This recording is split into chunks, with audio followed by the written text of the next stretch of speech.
इत्तिबाए नबवी में परेशानी का हल।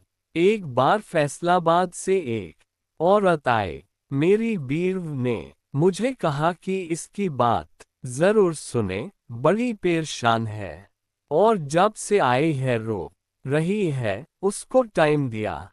पर्दे में बैठकर बात करने लगी कि मेरा शौहर बड़ी मील का मालिक है, अमीर आदमी है, खुला पैसा है, शादी के साथ 8 सालों में कोई औलाद नहीं है, मगर यह कोई परेशानी की बात नहीं है क्योंकि शौहर मेरे साथ खुशी की जिंदगी गुजार रहा है। हम दोनों को इसकी वजह से कोई परेशानी नहीं है। किस्मत में हुई तो हो जाएगी, नहीं तो जो अल्लाह को मंजूर। खाविंद मुझे बहुत चाहता है, मोहब्बतों वाली जिंदगी गुजार रहे हैं। घर का सारा खर्च शौहर ने अपने जिम्मे लिया हुआ है। नौकरों का खर्चा, बावर्ची का खर्चा, गार्ड का खर्चा, माली का खर्चा, ये तमाम खर्चे सब मेरा शौहर अदा करता है। गाड़ियों हैं, ड्राइवर हैं, कारें हैं, बहारें हैं, रोटी है, बोटी है। अल्लाह ने यूं तो जिंदगी में हर सहूलत दी है। मेरी परेशानी यह है कि मेरा शौहर मेरे जाती खुर्च के लिए हर महीने सिर्फ 50,000 रुपए देता है, जिससे मेरे खर्चे पूरे नहीं होते।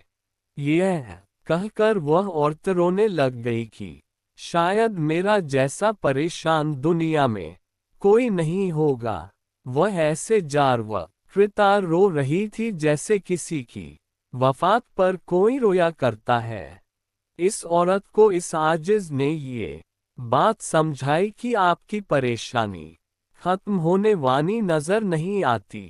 आपका शौहर आपको 50,000 रुपए के बजाय 1,00,000 रुपया माहाना भी देना शुरू कर दे, फिर भी आपकी परेशानी खत्म नहीं होगी।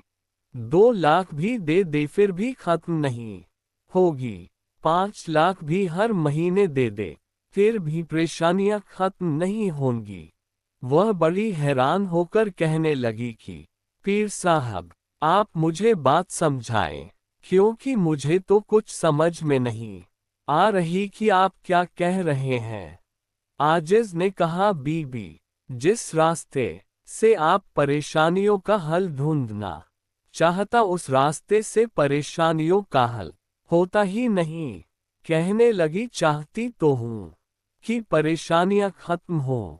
आजिज ने कहा कि अगर आप चाहती हो तो अपनी जिंदगी को शरीयत के मुताबिक ढालें, गुनाहों से खाली जिंदगी इख्तियार करें। आपने गुनाहों से भरी जिंदगी से अल्लाह ताला को नाराज कर लिया है। आइंदा आप सुतरत वाली जिंदगी की अपना कर अपने खरालिक हकीकी को राजी कर लें। आपके माल में बरकत आएगी तो आपकी परेशानियों अपने आप दूर हो जाएंगी। आप कसरत मानगर ही हैं कि वह 50,000 देता है तो 1,00,000 देना शुरू कर दे, लेकिन याद रखना कि फिर भी परेशानियां रहेंगी। खैर, आजिज ने यह बात कही तो अल्लाह ताला ने बात में बरकत रख दी। लिहाजा कहने लगी कि मैं सच्ची तौबा करना चाहती हूँ। आजिज ने उसको तौबा के कलिमात पढ़ाकर रुखसत किया।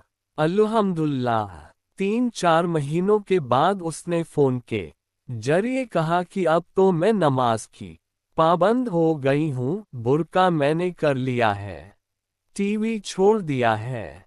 वह औरत कहने लगी कि अब तो मैं अच्छी खासी मौलवी बन गई हूँ, लेकिन एक बात बड़ी अजीब है कि अब मेरे महीने के खर्चे 15,000 रुपए में पूरे हो जाते हैं और मेरी बाकी रकम यतीमों और बेवाओं के ऊपर खर्च होती है।